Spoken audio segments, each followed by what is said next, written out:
Hello geeks, welcome to Gaming News with GloryHoundd. Today we're going to be talking about Gen Con and the new releases coming out in the board game industry as well as the RPG industry. We also have a report back from a local wargame convention and a specialist with Magic the Gathering that wants to talk about the Core 19 set as well as Magic Arena. And last but not least, we do have the miniatures department, which is going to talk about why Games Workshop is killing it in the industry right now. Stay tuned for more. Hello, I'm here with the Game Boy Geek Dan King, and we're going to talk about the board game industry and what's going on with it. Well, this is releasing right around Gen Con. Yes, it is. And so this is always the most exciting time of the year. Absolutely. Because the craziness happens, the buzz happens. You're going to be there for the first time in a Oh while? my gosh, yes, I'm going to be there for the first time. It's going to be magical. Oh my gosh. And you were just at Origins for your first time. Yes, I was. I'm hitting everything for the first time. And multiply that by 100, and that's what it's going to feel like. Yeah, it's going to be nuts. It's going to be bigger than ever. I think they sold out badges again. They had to move into Lucas Oil Stadium this year. They did last year, but I think they're moving even more events there this year. Really? It's crazy big. It's going to be awesome. It's going to be even bigger than I'm ever. going to be lost, and I'm going to be asking for an adult very soon. Yeah, you can find me at night. It's going to be harder to find me here than it is I at Gen bet Con, it will. that's for sure. It's crazy. Like the media people always joke because we always try to see each other at least once at the convention, but Gen Con's one of those things where you might do a passing wave to people you know, like that you know well. Like this isn't even like, hey, some guy that I don't know. This is like, hey, people I know well that I would normally sit and chat with. Like, you might get a passing wave. That's how crazy Gen Con is. It's nuts. It's the only convention where you can actually literally feel the electricity of the crowd. Really? Like so like elbow to elbow, and you're like, oh my gosh, everybody's so excited about board games right now. But just like the buzz that's there, you just feel it. It's amazing. That's awesome. Well, what sort of games should we be looking out for? Ooh, there's lots of them. Let's see. So I'll give you some of my favorites. Okay. I tend to like games that are in that sort of 1 hour-ish time that's like Gateway or Gateway Plus, maybe a little deeper, that's not super in-depth but has great gameplay. Something everybody can play. So Renegade Game Studios is coming out with a reprint of a game, and this one is called Gunky Mono. This is their very big. This is their biggest Gen Con release. For this year, and it's actually a reprint of an older game that we're standing in my game room up there. It's written in German back over there, but it was called Heartland. Came up from Pegasus Field. It's the Gunky Mono in feudal Japan times, and that stands for War Tales. It is a very mean tile laying game. You're simply just placing a tile and picking up a tile on your turn. But the cool thing is it's on like a sort of an abstracted grid, and you're placing a tile and you're trying to score points and how big of a grid of a certain type / color / war people you can, like a cavalry, archer, stuff like that. But in the retro, look at it, it's just colors really. So you're trying to build up these colors because you get points for how big the group is that you're placing down. However, when you place a tile, you can either get points now for that big area you're building, but then the next player might play one and the next player just catapults. And then build off of each other. You can wait and get points for later, which is you start building up on these other tracks. And if you get high enough on these tracks, you get to build a stronghold on the map anywhere. And then every turn, you're getting points for that. So people are going to try to cut off your stronghold. So it's a very simple game. You can teach it in 5 minutes. In fact, I'm teaching an event there. If you're watching this and you're going to Gen Con, Friday of Gen Con at 1 p.m., there's an event. You can find it in Gen Con's event listing. It's called Gunky Mono with Game Boy Geek. I'm actually teaching up to 110 people how to play the game.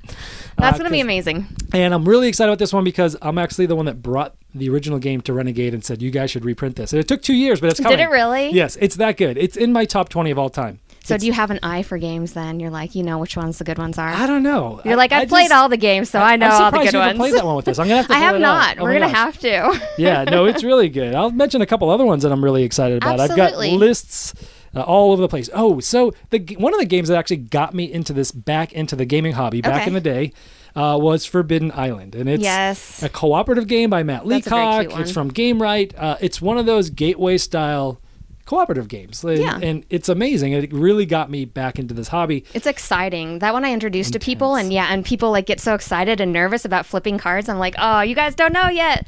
Like, this is awesome. they're really well streamlined. And so they're coming out with the third in the series. There was Forbidden Island. Right. Then there was Forbidden Desert. Yep. And now they're coming out with Forbidden Sky. Yes, I'm excited to see that one. I really am, because I love the entire Forbidden series there. Oh, that's good. That's not too light for you? I like watching people's intensity in the game. So that's the highlight for me, is just watching people freak out about the game. I'm like, no, this is fine. This is fine. Everything's just going to hell, but it's fine. Yeah, there's not a lot of information out yet about exactly the mechanisms. The rules aren't available yet, but I think they're going to have a small set of copies there that you can buy. That is so much fun. We can actually both talk about this next one. Okay. My Little Scythe is going to be there. Yay! I'm so excited about that game. Explain to them My Little Scythe. So My Little Scythe is like a smaller version of Scythe, at least for me. You're going to have a lot of the same actions where you have an action board and you take one action each turn, and you're going to be collecting gems off of this hexagonal mat, but everything is done in this like adorable little chibi like animal format. Oh my gosh, it's so adorable. It's amazing to look at. And when you combat, you throw pies at each other. Oh, I know, right? Isn't that so cute? And you have friendship. So instead of having like popularity and stuff, you have friendship with people. And if you go below your friendship, you can't score anymore. Like that's right. It. Yeah. You got to bring it up. Super cute. And you might look at it and go, this looks like a kid's game of Scythe, and it's not. I would say it's more of a family gateway plus game where there's... Absolutely. I don't think I would teach that to someone off the street like I would Ticket to Ride, say. Absolutely. But it still gives you a feeling of Scythe. It really does. And it's something that I would teach before I introduce Scythe to other players, because it gives you a little bit on how the turn base goes and how you choose things on the cards and stuff, and the effects that carry out. So I'll talk about two more. Okay. One of them is called Gizmos, and this is Simon's big release for Gen Con. Have you played it yet? I have not played it yet. I haven't. It's so good. So this is an engine builder. It's as if Splendor and Potion Explosion had a baby. Oh, I love that idea. It's a engine builder, but there's marbles that come out of a chute, similar to Potion Explosion, but there's just one chute. Mm-hmm. And you're building these engines, you're building gizmos. And as you build these gizmos, they all do different things, and they all can trigger off each other. So you might pull a red marble, and you might go, hey, earlier I bought a card that says, if I pick a red marble, I can pick another one.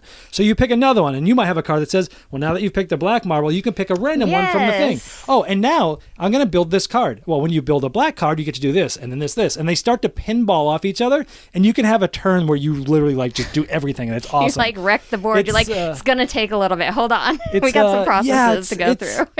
It's definitely more involved than Splendor. Yes. I would say it's like Splendor 2.0. Well, that sounds really great to me. And it's only like 45 minutes, and it's so good. Really? And it's only 45 minutes? It's really good. Okay, I'm going to have to hit that one up at Gen Con, because that sounds amazing. I have it here. You can play it. Oh my gosh, it's amazing. Okay. The last one I'll mention is actually one we are about to play tonight. Exciting. This was my most anticipated game of the year, and it's going to be on my top 10 list for sure, one of my top 10 lists for Gen Con, and it's from Portal Games called Detective, a Modern Crime board game. Oh, okay. And so this is a crime game, which is cooperative, 1 to 5 players, and there's 5 cases, and each case has its own thing going on that you're trying to figure out, but overarching, there's an entire story going on that you're trying to put together the clues from the different cases to come up with a final thing at the end. Oh, this is wonderful. Yes, and it gets even better. So the mechanics are very simple. You're spending time to go do things and get witness statements and get evidence and do things like that.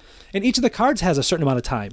And you work 8 to 5. Each thing takes a certain amount of hours. At the end, you can work overtime, but it counts as stress, which is negative points. Okay. But the other cool thing is it's tied to a database that they've created online. And there's certain things that you will be typing and searching for in the database that some of the cards tell you. And it will give you lots of information that you will bring up on a screen and look at and think. And then there's this thing called breaking the fourth wall, where you can... There's certain things that it encourages you to go off to outside sources, encyclopedias, Wikipedia, Google search, satellite maps, and this is a fictitious story, but it's put in a real time. I had heard about this a little bit. You might need to be piecing together something that actually happened in history with a timeline of something that's happening in the story that is not history. Right. And it's just mind-blowing. I love that idea, because it merges that like reality with like the game phase and everything. It's so amazing. If you like Sherlock Holmes consulting detective style games, I've heard this takes that to an even deeper type of experience. That's insane. I cannot wait for that. We're going to play that in like an hour. Are we? From now.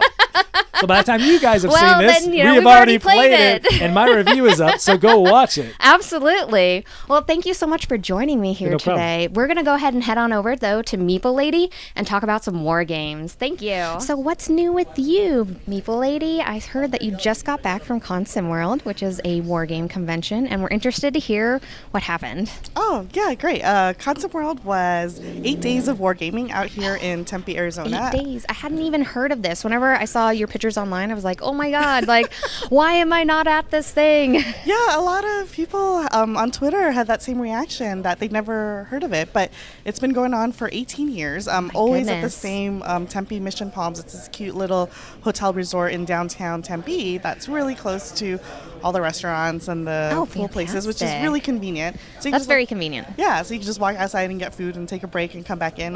It is like super hot here in the summertime. Miserable. It's better to do indoor things during the summer, so this is perfect. Yeah, but it was great. Like, there was a free day. The first day was from Saturday to Saturday at the end of June. There was a free day for people to come check it out, and then you can get a pass for like a single day or 3 days or for the whole week. And people came from all over, from like New Zealand and Japan and the UK, and these are people who just play war games for the entire time. That's amazing. So amazing. Yeah. Like, really. And having a free day, too, so you can kind of go in there and, like, try it out and see what it's all about. That's really great, because sometimes when you go into those conventions, you're like, ooh, I don't know if I'm going to like this, especially with war games, because it takes a lot of time to play war games. Mm-hmm. So if you're new to the hobby with that, going in there and taking a look would be fantastic, you know? Yeah. And there are still, a couple of Euro gamers that are there, so it's not all just war games, but predominantly war gamers. Yeah. And it's nice because you have the entire ballroom to yourselves, and you can set up this giant game that takes over 3 tables and then just pick up tomorrow. Which is the best, because when you're at home and like that's your dinner table, that's the worst. You're like, guys, we're just gonna have to eat on the floor for a little while. Like, sorry. Then you gotta like move the cat or whatever. Right? You're like oh my gosh, right? You put like cardboard over it, so because you don't want the cat on the table. You don't want to mess anything up. Like cats and dogs and whoever. It's like, what's this cardboard? Right? Yeah, so that's Consim World. Yeah, the guy who set it up used to live in Phoenix, but now he lives in Texas, but he still comes back every year. Oh, that's so cool. So there's just like a lot of people that come out every year and play all these games. GMT was in town. They did a preview of Mr. President, which is a huge solo game that is going to be released soon. Mm-hmm. I'm not sure how soon. People have been waiting for it. I don't know if there's like an official time, but you're the President of America, and it's through your 4-year term. Well, the main campaign is through your 4-year term, so you have to mitigate your cabinet, different terror threats, different diplomatic relations. You are the president. Pretty like much. This is like it's this giant. You have to deal with all the board. crap. Okay. Exactly. Then you have to your media perception. There's scandals. I mean, really, there's like a million different tracks. Oh, that on sounds this game. really interesting. It's amazing. Okay. Yeah, but it's a solo game, so people who really want that immersive experience of what it's like sitting in the big chair as a president. Right. Well, that's really cool. Did you see any other really awesome games down there? The other one from Hollenspiel, which is coming out this month, I think. It's called The Big Push. Okay. It's a 2-player card game. Really? Yes, of World War I. And it's pretty cool because you have to program your cards into different sectors and resolve them in order, depending on who has initiative. And you have some cards still left in your hand, and you just basically tally up your attack or defend things. Yeah. Okay. Well, that's interesting. I wasn't expecting like a card game. Yeah. So Hollenspiel makes like Well, was it fast? Like, was it fast to play? It's about 90 minutes. Oh, okay. Yeah, and there's a lot of tension because you don't know if you should program all your cards into the sectors or keep some in your hand, and you can sort of, depending on different initiatives and things, you can play into your value, your combat value. Okay. And then, but it's like, do you want to use all your cards now or use it later? And you don't know if they're going to attack or defend, and you sort of have to program that on this paper map. That sounds really interesting too. Mm-hmm. And who is that by? Hollenspiel. Hollenspiel. It's called The Big Push. Okay, The Big Push. Got a really long. I'll have to remember that one. Yeah, The Big Push: Trench Warfare on the Western Front in World War I. Okay. All right, and I remember you were talking about some coin system. Yes, I played a couple coins while I was at Consim World. Coins are the coin series is from GMT Games. It stands for Counterinsurgency. They are basically guerrilla warfare and asymmetrical factions based on I love this. This is right up my alley right now. Okay. Yeah, based on historical Tell me more. current conflict. So the one that I played was Fire in the Lake, which is Vietnam. Okay. And, your different factions of the Vietnam War. And a lot of these games are sort of, you can see the relationship between the different factions, and everyone has different objectives. So you sort of work the system to see how to get your objectives. Okay. And with coins specifically, it's a little bit more thematic than war games in general. It's a lot more than the hex encounters, like the cardboard chits. Okay. With coins, there are cards that come out, and the event cards. And on each event card has an order of the different factions that go in order. So if you're eligible, you can go or you can pass, because maybe the next card that you see is better for you. Oh, okay. Well, that's an interesting way. Yeah, and as soon as you take your action, for each card, only 2 factions will take an action, and then you're ineligible for the next one. Oh, okay. Well, that's really interesting. Well, was that your favorite game that you played at the convention? Yeah, I really like Fire in the Lake. That one was your favorite one? It seems like it would be really interesting to play. Yeah, it is. And then with all coins, it's sort of like there are these I call them winter cards, but it depends on each coin. They're sort of different. But if you meet your objective when the winter card comes up, then that's when you win. And you don't know where in the deck it'll be. You don't know when it's going to happen. So you're working hard and you're like, come on, I need this. Yeah, it's kind of like Pandemic. They're like in the 12 cards and they're sort of, you divide them. But you're just waiting. You're like, it's the next one.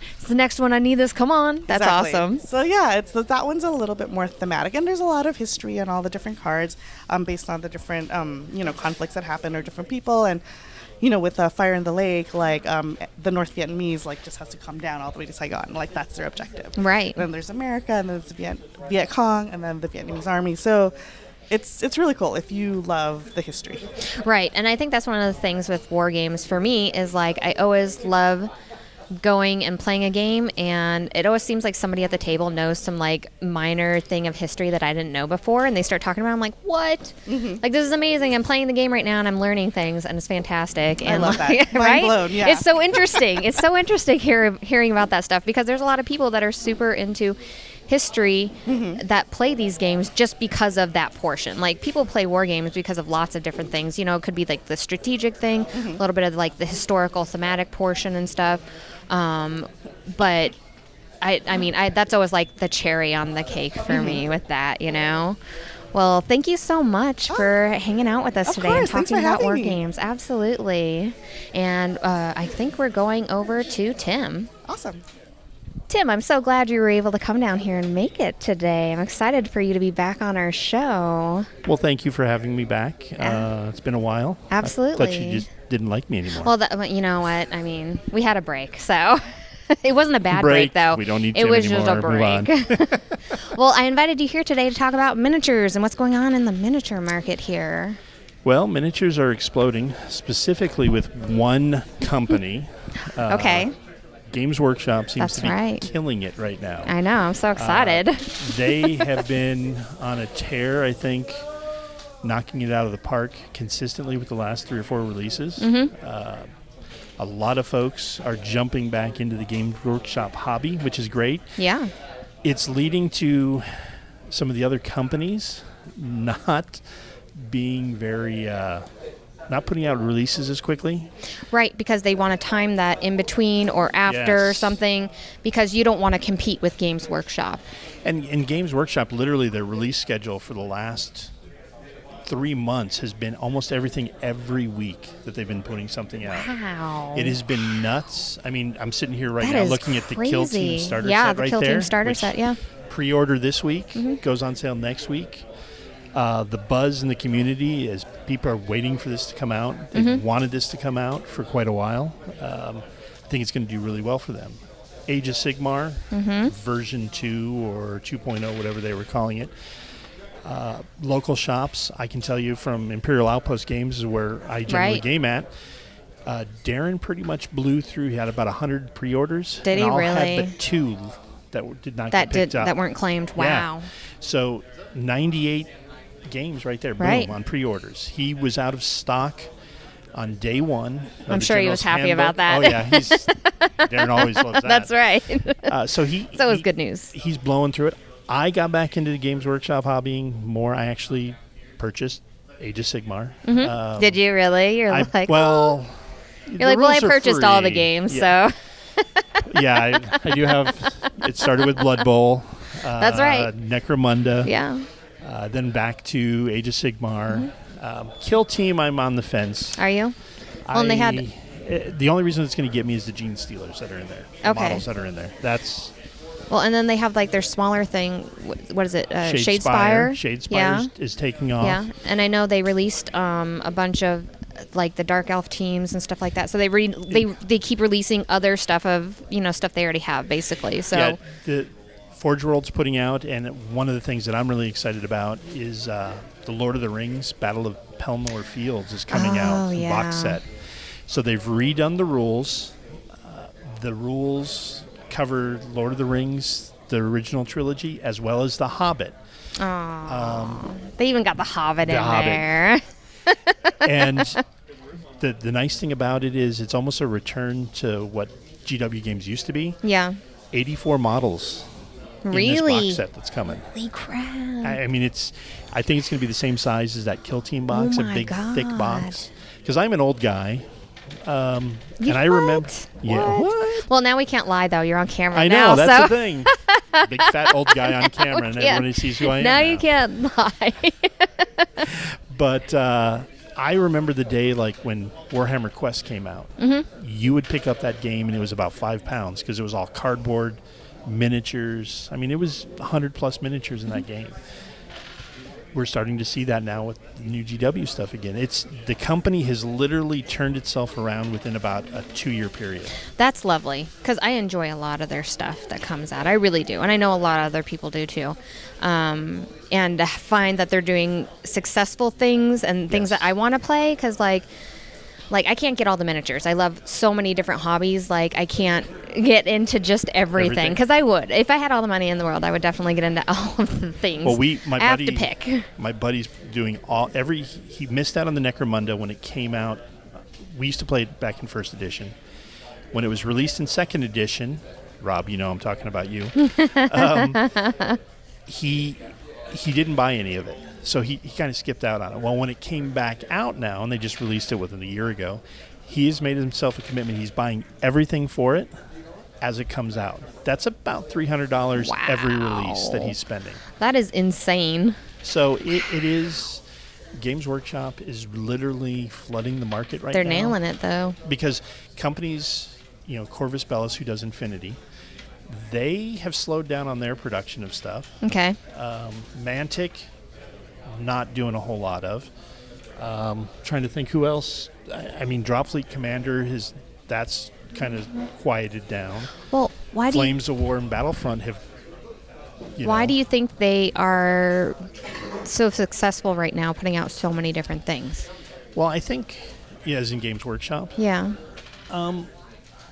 I know their new CEO that took over a couple years ago wanted to get back to that golden age of gaming with the company and putting the company back in that number one spot of miniature gaming. Okay. And Games Workshop does look at themselves as the premier gaming company for miniatures, period. Well, absolutely. So if you look at their financials, and I'm geeky enough that I look at that stuff. That's why you're on here. Yeah. Yeah, right. They, a publicly traded company, they were losing money. Right. And they had to right the ship because when you have stockholders, you got to absolutely. honor up to them. That's the thing with miniatures is when you have a company making all those miniatures, it's a costly thing. That's why things are sold the way they are. Like, it's an expensive hobby to get into. Yes. But you have to, the companies still have to make money too, for them to survive. So... And my son asked me this on the drive up here. He says, why do they do re-releases of games? Well, first and foremost, companies are in it to make money. Mm-hmm. They're not here for our benefit, which they are to an extent, but ultimately they're here to make money for the company. Right. Re-releasing a rule set, bring out new models. Mm-hmm. As technology has gotten, these new models that GW is putting out are amazing. I mean, putting them together, the way they paint up, is leaps and bounds over what they were just it's 5 insane. years ago. Yeah. I mean, yeah, the models that you see coming out now in games are like insane with the details and stuff like that they can have off of these. Like, it really is. It's crazy. And you know, they've gone to digital sculpting, so they can crank out things quicker and get it to the production a lot faster. That's true. Because I didn't even think about that portion of it. We've got two, Julie Guthrie, who is a Reaper sculptor for Reaper Miniatures, lives here in the Valley, and Bob, I'm going to say his last name wrong, Rodolphe, is her husband. They both sculpt for Reaper, and they sculpt, as they call it, analog, because they still do the greens they still do and this way. Yeah. But now sculptors, most of the sculptors at Games Workshop are doing it digitally now. So with 3D programming capability, now that you have 3D printing, you can get a miniature like that and you can look at it and go, okay, no, we need to change this. This works, this doesn't work. It's not as a time-consuming of a process of going with hand sculptors and stuff like that. And so the company's able to turn around and get things out faster. I mean, because when you do look at the other companies, first of all, GW does have a huge, with all their games and their products they're selling, they've got money. And they obviously spent, probably in those dark years that GW was, it just was at least a couple of years ago, the dark age. The dark age. The dark age of GW gaming. We should trademark that. Right. That'd be a great trademark. They could make a game out of it. I think we did. But they kind of rethought the way they were doing with everything with the company. And like I said, right now it is showing leaps and bounds that they are ahead of the game now. Home run after home run is all I'm hearing out of this. Like, we picked up Shadespire. I, of course, played Blood Bowl. I'm interested in some of the other sets that have come out and stuff. I just I don't have the physical time to play them right now. And that's where we, in my own personal gaming group, we just don't have time to play everything. Yeah, you don't, because they have so many things. But you pick your favorites, and once you get your favorites that you want to play with the amount of time, that you can contribute it. I mean, they got a little something for everybody right now. And that's for an ex-GW gamer, because I used to be a GW holic. I fell off the wagon hard, and when they say when you fall off the wagon, boy, it's not like you start over again. You start right back where you left off. Right. I have probably dropped, in the last 4 months, and I hope my wife doesn't see this video. Good luck. Probably about $3,000 on GW products. Goodness. For years I hadn't been spending. And I'm sure GW is probably going to love this, because they're gonna come right up to you and be like, "Oh yes, tell me more. Something more. Tell me more." Yeah. I mean, every Blood Bowl release just that's right. I love Blood Bowl. It's huge, I want every team, and now I'm suddenly buying these teams that I already have metal models for already. Yeah, but all the new models are awesome looking. Like, and once again, that them putting themselves back at the front of the hobby again, I think is what everybody's flocking back to, because companies like Corvus Bellis that were doing Infinity and Mantic that were doing Kings of War and all that, those were ex-GW hobbyists that left because they didn't like the way the hobby was going with GW. And now that GW has kind of gone back to this, simplify the rules, make it fun again, make it somewhat affordable. People are flocking back to their games. And it's literally Battlefront. Good case in point. Battlefront picked up a lot of the slack when 40K kind of had its lull a couple years ago. Battlefront went to a different release schedule with their Team Yankee game, which is their near far future, and moved away from the historical side. They've lost tons of historical gamers because now it's all about selling models. And you have to keep your and that's a big thing in miniatures. You have to keep your core group of gamers that continually support this game over and over. You have to keep them happy. You do. And honestly, because for a miniature gamer as compared to a board gamer, and we've had this discussion before, you buy the board game, maybe you have a couple expansions that come out, that's it. With miniature gaming, when the company redoes the rules and does another version of the rules, sometimes you're having to go out and buy the stuff all over again. And so there's a constant revenue stream for the company coming in from that aspect. Now, as a gamer, I don't like that, because I like the units I painted and I built, but that's business. It is. And it's just the way it is. And I think going forward here, GW probably for the next couple of years is going to be once again still at the forefront because good. That's really good to hear. They've got Adeptus Titanicus that's supposed to come out, which is going back to like Epic, which was all the 6 mil stuff that they used to do. You've got Blood Bowl releases, Necromunda releases coming, they got a bunch of stuff coming out. There's a lot of stuff. So, well, thank you so much for coming and talking with us. Before you leave, just which is your favorite GW game you got going on right now? My favorite is still, and it will always be Blood Bowl. Yay! All right. Which I'm going to plug. I'm going to plug this now here real quick. September 29th. Imperial Outpost Games is going to be doing Grumble Bowl 2018. That's right. I'll be there. Games. Are you? I thought you were going to be at RinCon. No, I'm going to be there. Okay, good. Yeah. You better be there. I'll be there. I threw a challenge That's right. You. But it's going to be 3 games, Reset League. They're going to have a release of their information here in the next couple of weeks. They 3D printed a big old statue trophy of skulls for it. I don't know if you watched I'm going to plug this podcast, and they're going to love me for this. What's New with Mike and Jeff? Which yes, that's right. IO. Yes, that's right. If you we go talked back to them 2 weeks ago, they had pictures of the 3D Oh, fantastic. trophy. All right, well, yeah, it's gonna absolutely. Be a fun event. Check that out. Come on out. That's my favorite. All right. Well, thank you so much for being on our show. We're going to go ahead and talk about RPGs now. I'm here with longtime Uninvited Gamer Richard Newby, and we're going to talk about role-playing games. So you told me recently that there's some really awesome releases coming up at Gen Con. Yeah. The cycle of releases hasn't quite broken down completely for Gen Con. Used to be a giant deal with RPGs. Now it's because of Kickstarters, it's less so, but there's still some interesting stuff that's going to come out at Gen Con. Right.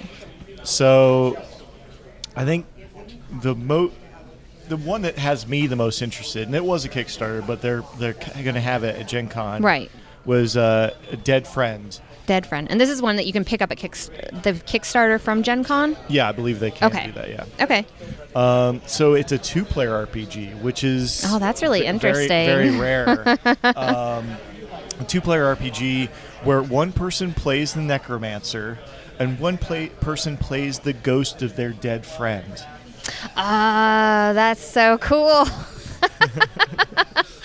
How fun is that? Okay. So you can really get into this kind of interesting, as long as everybody's, the 2 people playing are having the yes and moments. Right. I think you're really going to see a lot of very interesting stories being told about your friendships and how the relationships that they had outside of that. Well, then who runs that? Or is it just like a co-lead where you kind of discover things together? Yeah, it's a co-GMing kind of situation. Okay, You're kind of like...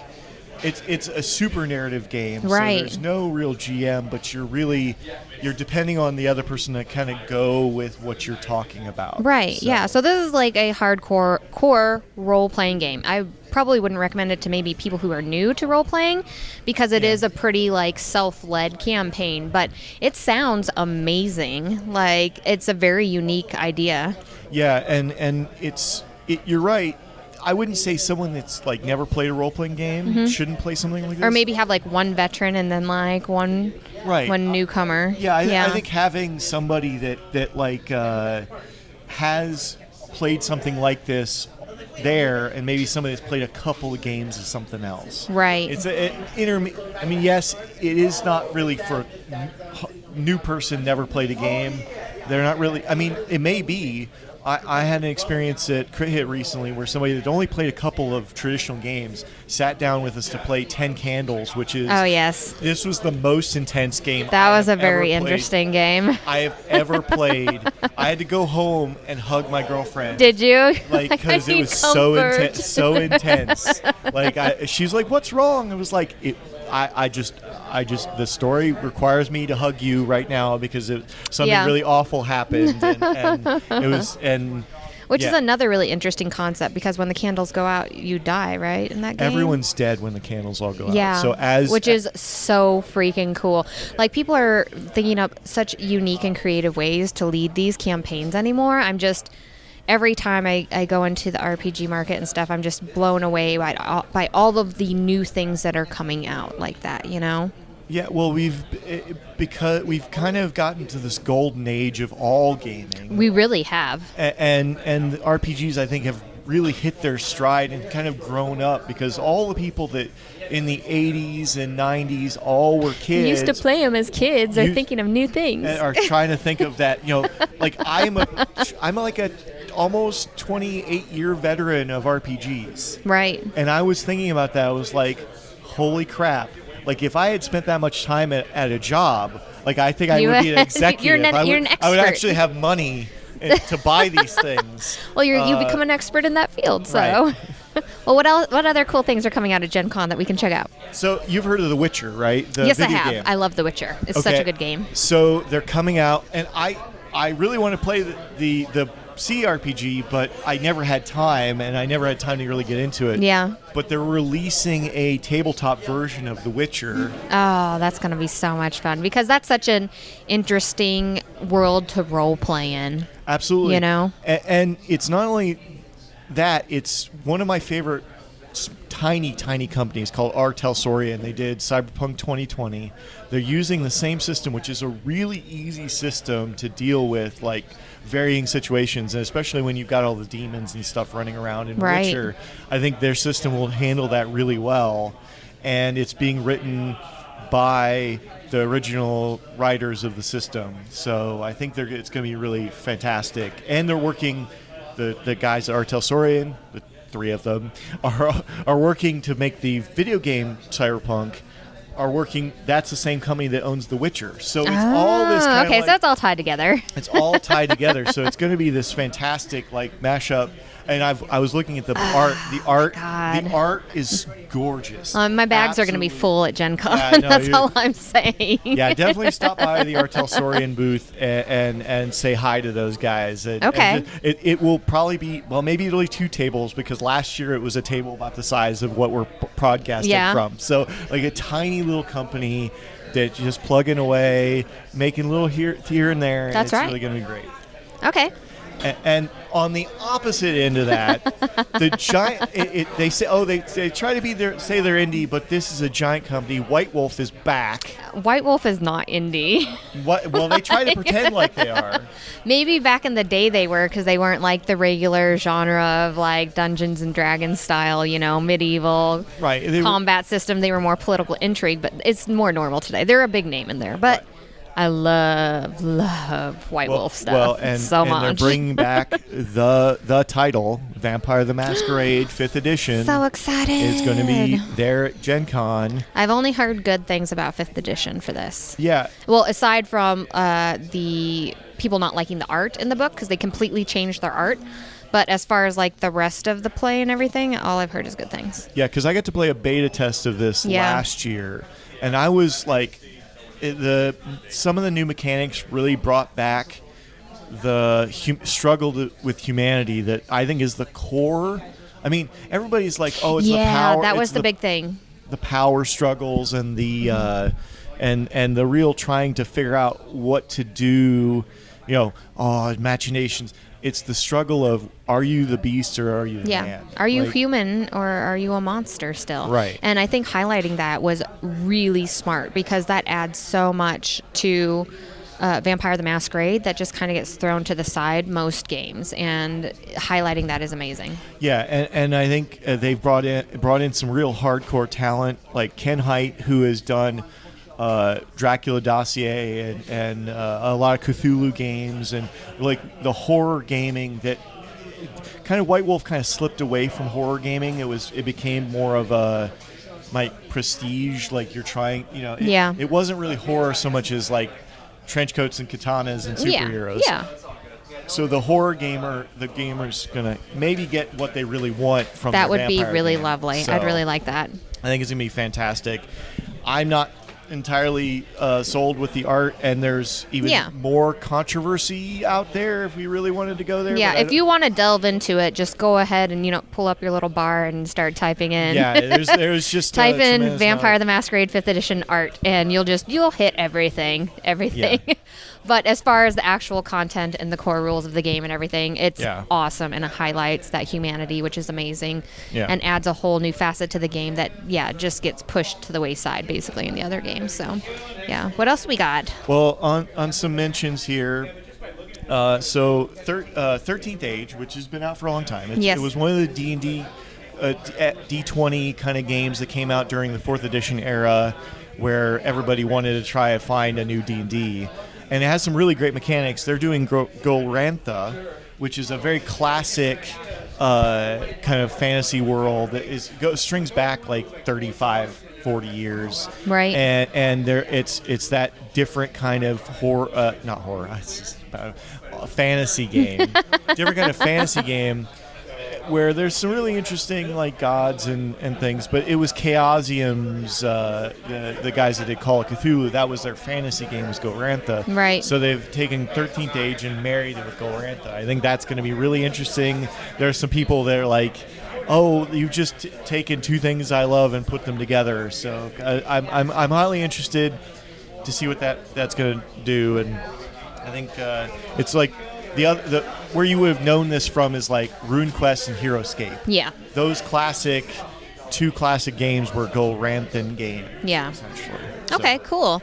And then is there anything else that I know we were talking about Overlight a little bit too? Yeah, Overlight is another fantasy game. Right.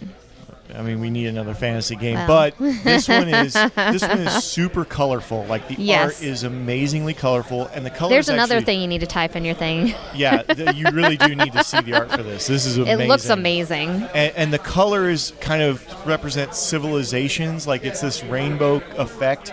It's like virtues and civilizations have colors, and there's kind of like I didn't read enough of it, but I thought it was really kind of a cool concept of like.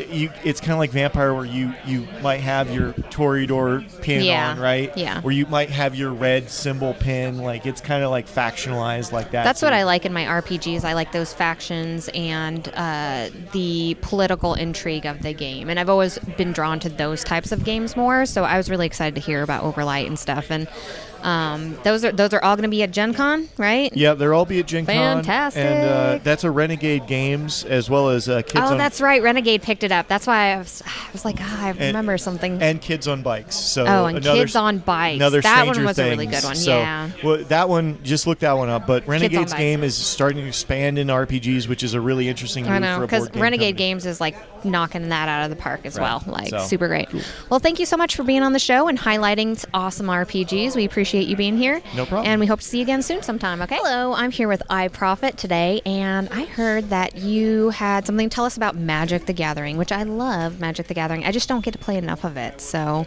what's going on? Well, there's always something new with Magic the Gathering. I know. Well, that's how they make their money right there. Right, always keeping out something new. But that's right. They're pretty good doing different things and keeping something interesting for most of their players and stuff like that. Right. I would guess the biggest thing right now is they just released a set in July, a new core set, which is interesting because they hadn't really done core sets for a couple years. Yeah, it's been a little while since they've done that. Right. They felt like they weren't really doing much with that, and that they were going to try and do side products that would be for new players and stuff like that. Okay. But it seemed like what they found out is that new players still wanted to buy packs. Well, yeah. I mean, that's all. Kind of that's point, right? all of Magic right there. Is buy the newest packs and play the games with them, and then you just stockpile the cards for later. Right. So, I think what it would be, and the reason why I was just explaining to my son just yesterday, because he was asking me like, why is it 2019 when it's 2018? Yeah. It's kind of like buying a car. They want a new player when they go to look for something new.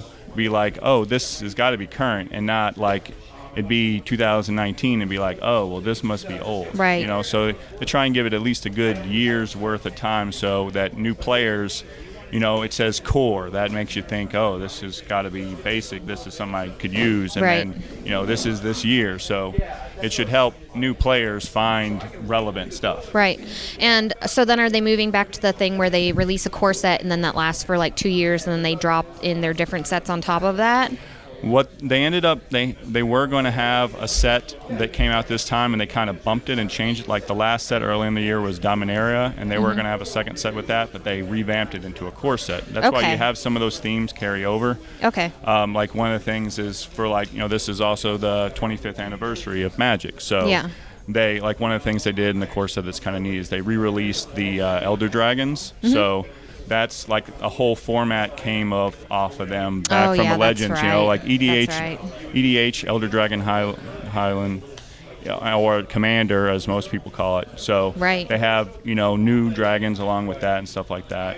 But so Standard right now is as big as it's ever going to be as far as format goes. There's 8 sets that you can play, so it's like really you have a lot to choose from, and then they eventually wean out some sets and you have different cards to work from, and that's kind of how the Standard thing plays, is that they're always changing that, so you're always trying to have new card combinations to fulfill like a new like a new winner, you know, new things to do to try to win the game. You know, change the meta. They don't want it to be stale. Right, exactly. Like that's what it is. The meta. You want to get away from the meta eventually. So right now it's probably pretty established. Like even though a new set came out, there's only like 1 or 2 cards that have really changed any of the decks. You know, a lot of the decks are pretty much the same.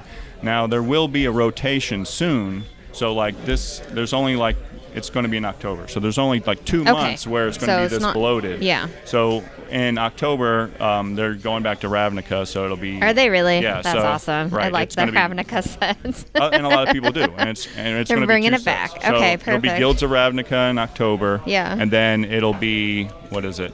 Ravnica Alliance in January. So they're doing a 2-set... Dang it, I'm going to start playing Magic again, because those are my favorites. And I think they're doing something with the guilds and stuff. Those were my favorites. Right. So, and in October, you will have rotation. So you'll go down. Yeah. Right now you have 8 sets, and you'll go back down to 5 sets. Right. So, like, that'll be a good time to start. Oh, so, absolutely. Like, you know, but I mean, you could still start with the core set. So right now, I don't think any of those cards, I would say, are super powerful, but I think they're going to be the, like, basic stuff you're going to use. That you're going to need for going forward. And, and I think that's kind of how it works. Yeah.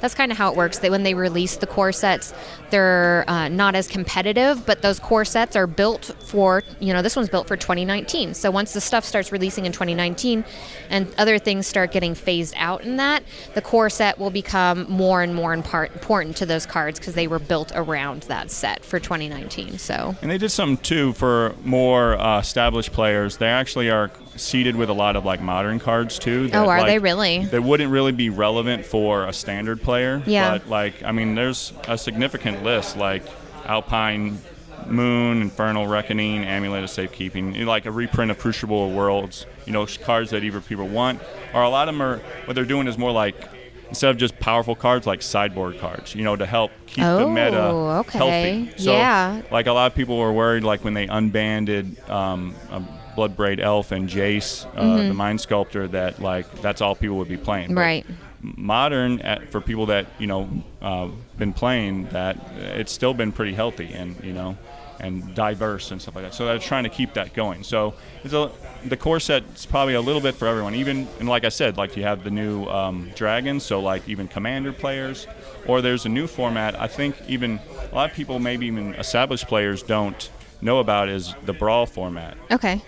I don't know about the Brawl format. What's that? So they're trying to promote, like, Commander's a great format because, you know, it's multiplayer normally, and you get to play with, like, all your cards and stuff like that. Yeah. But, like, it's hard to just show up with, like, a Commander deck, especially, like, a product. Right. And play against people that are playing with, like, cards from like 25 years ago. That's right. You know? It's much harder to get into. Commander, I usually play with friends.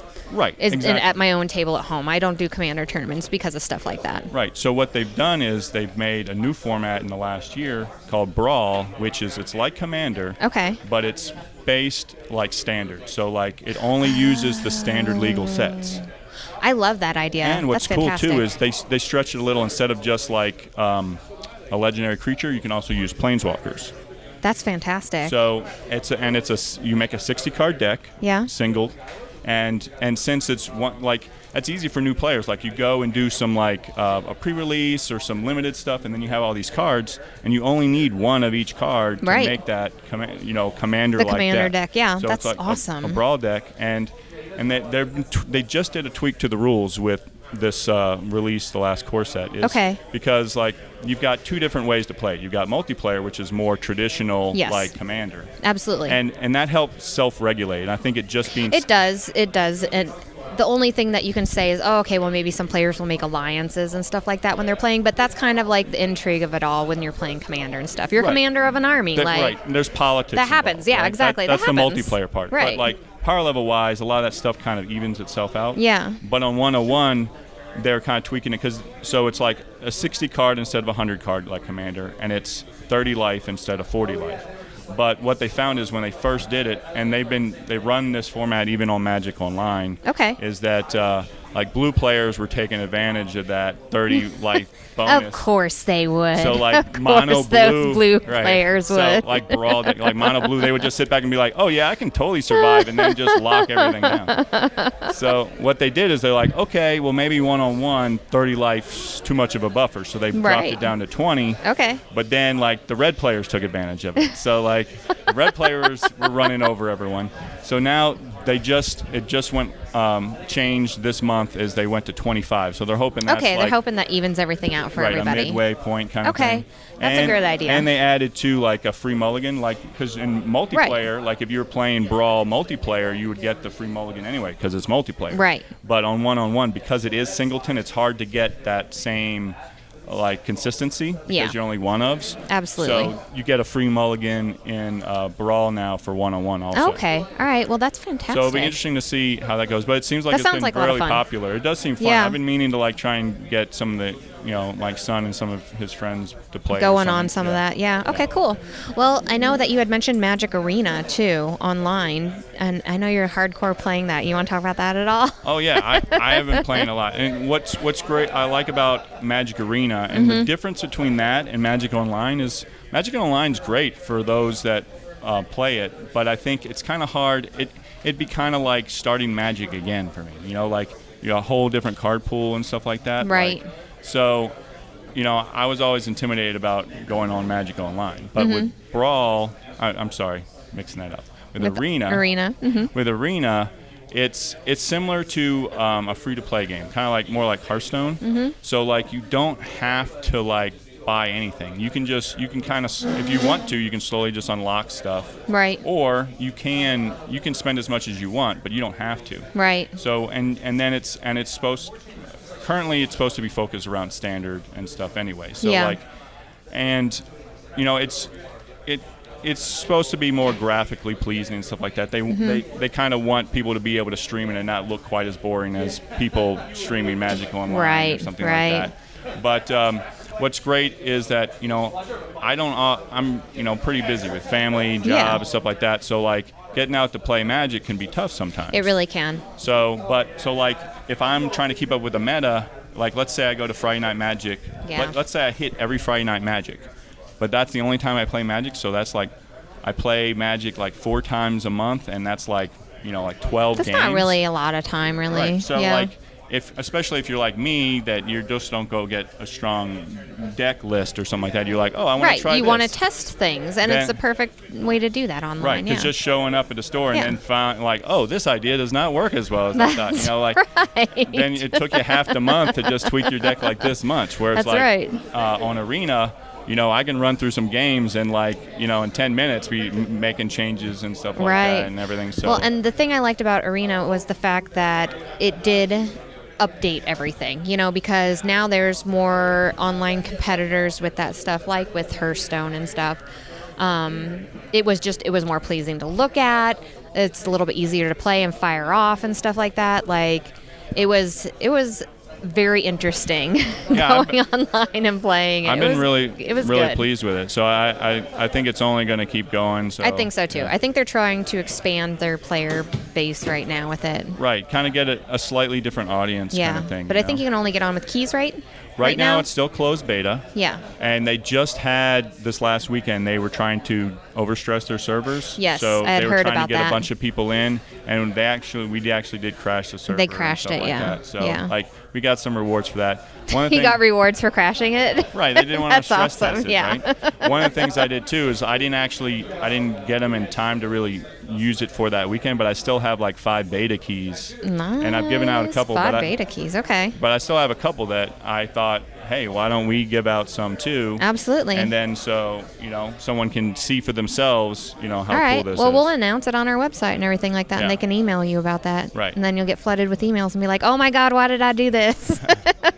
Right. So I only have a couple, but I figure like to wean it down, like, maybe email me and then tell me like what you really love about Magic, or like tell me what your favorite card is and why, and maybe that'll help me be able to decide help you more. decide. Yeah. That's fantastic. Okay, well, thank you so much for joining us today. We appreciate you coming on the show and talking about Magic. We'll see you in the future. All right. Bye. Thank you so much for joining us today. Make sure to like and subscribe and ring that bell for updates on new content. We will see you next month with more gaming news.